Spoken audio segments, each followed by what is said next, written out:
Here's your food, and this is what we call operant conditioning. And operant conditioning is voluntary training. So the animal decides whether they want to train that day, and if they decide they don't want to train that day, we basically will just give them their entire bowl of food and then kind of walk away, and the training session is considered over at that point. So in that way, they can volunteer for their training session, as well as kind of not be stressed out about it by being forced or starved or something like that. So Is he this for? yes, he is. He is just for kind of those of you who just got here, this is Kit Kat, our North American porcupine, and he is a three-legged porcupine. And basically what happened was he was actually kind of doing some business, got caught in a snare. He ended up getting that snare loose and traveled with that snare for quite some time, got it caught in a fence, and by the time people found him, he had caused so much damage to his legs that at that point they did have to remove the leg. So he gets around just fine. He uses that strong back tail in order to kind of use it as a fourth leg, essentially. He's pretty quick. Sometimes I can't even get to the door in time for him to open it before he's like right there. So he definitely does well with that technique.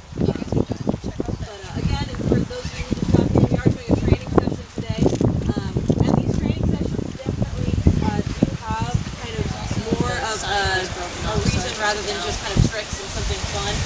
These are actual research for him. So basically, if a vet was to come and we needed that animal to come to us, we actually do something called a recall race, which is one long whistle blow and that animal will run over to us rather than us chasing them around the enclosure and stressing them out, stressing themselves out. Also, he actually just did one called raise, which is where he has to basically raise off the ground and touch that little that target with his nose, and that's so actually we can see his belly and things, and basically voluntarily. So if that was to visit and needed to see that underbelly, he would basically be able to show her all on his own. So very, very helpful in that effect. We also will do touch with Kit Kat, and touch is essentially where again, you're just basically touching him, and we'll actually say touch, and then if he is calm during that behavior, we'll kind of bridge and give him his food for that. And that's really helpful again for if he needs to be examined or something like that. With a lot of our animals, we also do kennel training. So that kennel training is to make them comfortable coming in and out of that kennel in case they need to be transported for an emergency, or one of our educational programs. I should have bridged for that one. At the center of places.